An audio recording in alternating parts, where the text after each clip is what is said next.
Welcome to Spooky History. In today's episode, we're investigating Britain's last witch.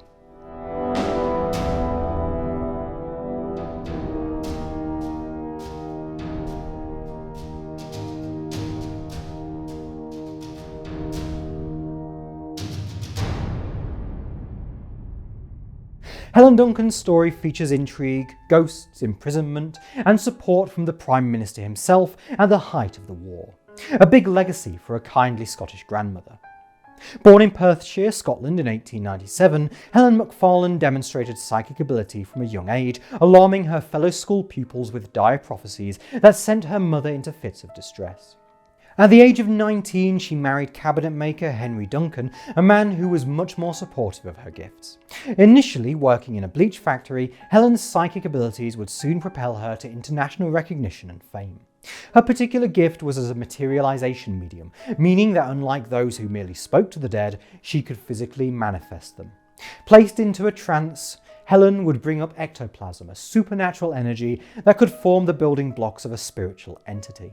Duncan would frequently bring forward fully formed spirit entities that would venture out into her crowds and physically interact with the sitters at seance. In 1928, she was photographed by Harvey Metcalf for a publication demonstrating her spirit materialization, which many have pointed out looks alarmingly like papier-mâché and coat hangers, though it should be said there is some debate as to whether these images were at the time claimed as real or if they were intentionally staged for demonstration purposes only and everyone involved knew them to be staged. In 1931, renowned paranormal investigator Harry PRYCE turned his attention to Duncan, offering her £50 for her participation in a number of tests. PRYCE was suspicious of Duncan. Having at an earlier date obtained a piece of her ectoplasm and testing it, he came to the conclusion it was merely cheesecloth the medium had swallowed and regurgitated. In the laboratory setting, when asked to have an X-ray taken of her, Duncan became hysterical, punching her husband in the head and running from the room, pursued by Henry, her husband. PRYCE wrote of the incident. She clutched the railings and screamed and screamed. Her husband tried to pacify her. It was useless. We got her back into the laboratory and at once she demanded to be X-rayed. In reply, Dr. William Brown turned to Mr. Duncan and asked him to turn out his pockets. He refused and would not allow us to search him. There is no question that his wife had passed him the cheesecloth in the street. Duncan would later give PRYCE a demonstration of her ectoplasmic ability, but quickly swallowed the substance back down as PRYCE attempted to grab some for study. He did, however, obtain a small amount which, once tested, proved to be paper soaked in egg. 2 years later, in 1933, Duncan was giving a séance in Edinburgh when a child called Peggy spiritually appeared to the crowds in the darkened room, at which point one of the sitters lunged for the child's spectre, grabbing at her. As the lights were turned on, it was revealed that the spirit was nothing more than a doll.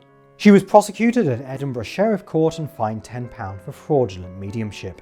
Even the spiritualist publication Light was less than supportive of her, endorsing the court's decision as well as Harry PRYCE's findings. But this had no impact on her career. Duncan, despite being based in Edinburgh, spent a great deal of time travelling to Portsmouth on the south coast of England, and it was here where her story takes a bizarre turn and would thrust her into the light of popular culture and alleged martyrdom. So what is the popular account and what is the fact? Let's begin with a story most people have heard. In 1941, Helen Duncan was conducting a séance at 301 Cotner Road in the rooms above a drugstore run by Mr. and Mrs. Homer. The rooms above were frequently used as the Master Temple Psychic Centre. Entry to Duncan's séance cost 12 shillings and sixpence, of which the majority was paid to Duncan. At this particular séance, a sailor came through, conjured up from the afterlife. He imparted secret information that he was part of the crew of a warship, the HMS Barham, which had been torpedoed and sank, with the loss of all life. The news shook the local community, and fearing the revelation of other wartime secrets, the British intelligence agencies got involved and arrested Duncan, putting her on trial as a witch. She was found guilty and sentenced to 9 months in prison, a scandalous event that destroyed her confidence, but protected the government and military during the war. Helen was unfairly persecuted for being a witch, revealing state secrets, and this was an event she never recovered from.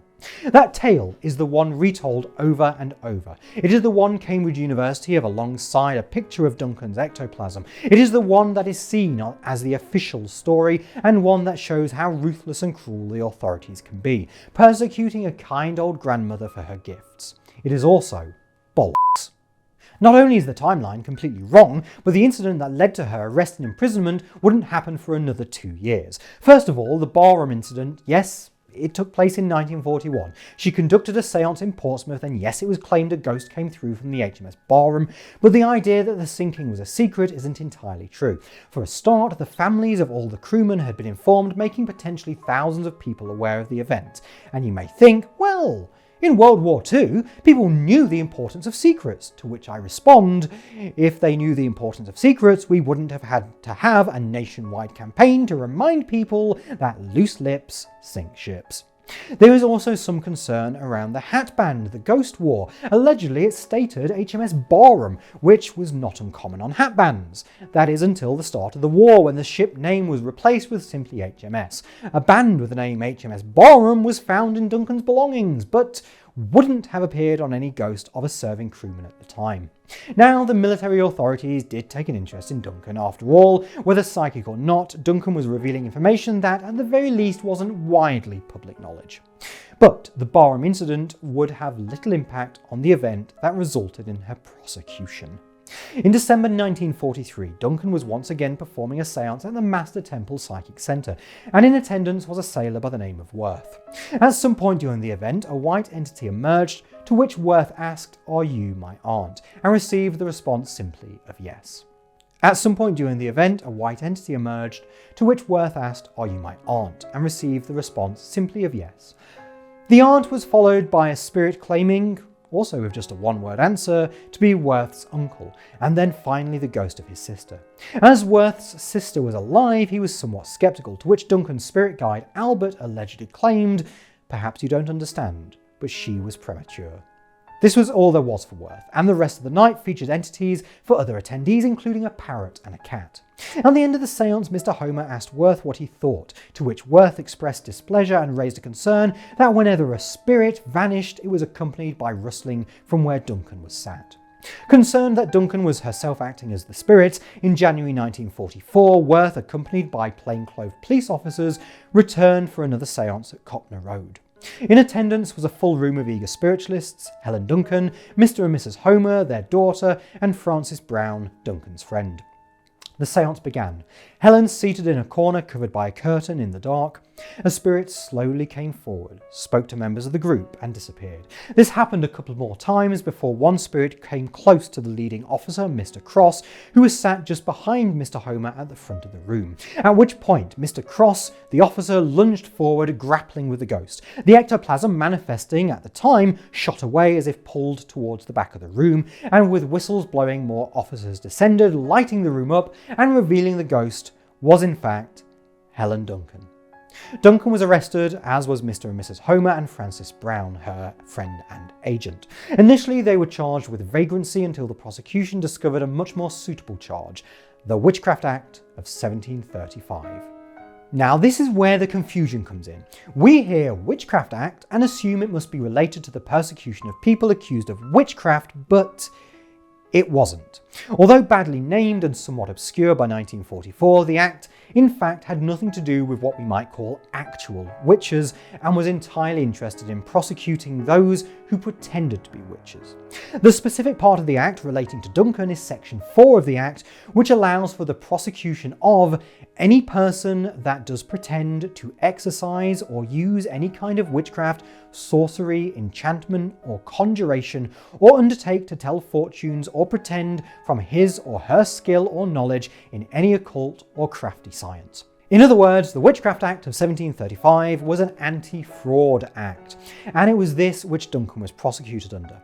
The prosecutor, Mr. Maud, had all 4 of the accused tried under this piece of legislation, along with 6 other charges. One other accusation levelled at Duncan, and more directly Frances Brown, was that the latter had mocked up fabricated spirit photographs showing Duncan manifesting spirits and attempting to use them to convince others of Duncan's ability.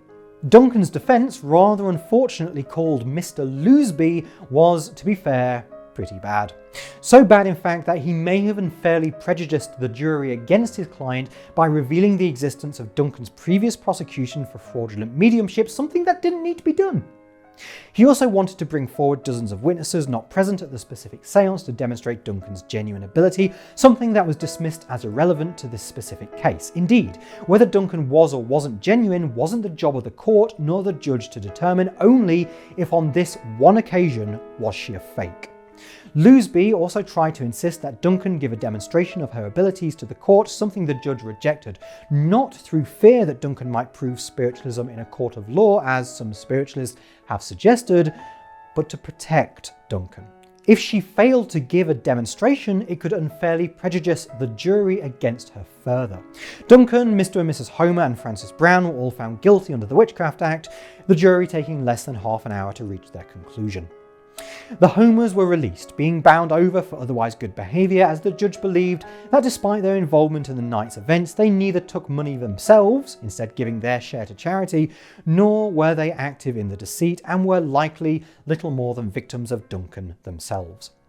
Frances Brown was sentenced to 4 months due to having both previous convictions and for her involvement with the spirit photographs.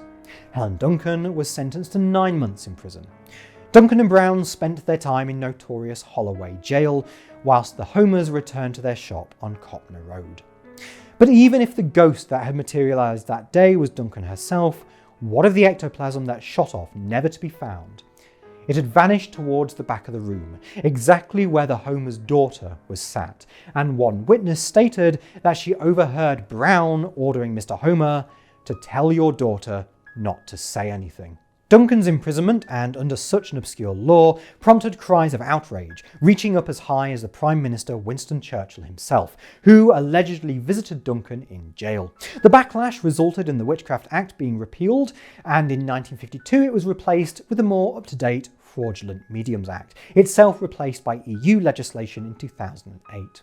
Although Duncan and Brown were the last people to be imprisoned under the Witchcraft Act, they weren't the last to be prosecuted under it. Just a few months after Duncan's imprisonment, 72-year-old Jane York was arrested when police officers attended a séance of hers and were given information on family members that didn't exist, resulting in York's arrest and guilty verdict.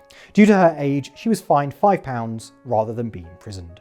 Helen Duncan was a broken woman after her release, dying in 1956. Some spiritualists suggest her death was caused by a spiritual burn, the result of police yet again interfering with a séance whilst she was in trance.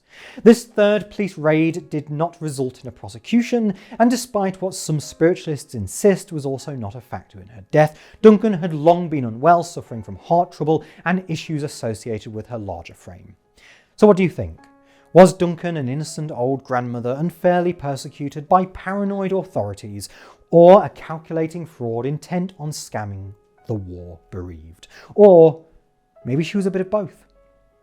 We hope you enjoyed that episode of Spooky History. Don't forget to hit the bell icon to be notified of videos, like and subscribe. And if you want to support our work, you can donate to us at paypal.me/noisyghost. Thanks for watching, and please do have nightmares. Goodbye.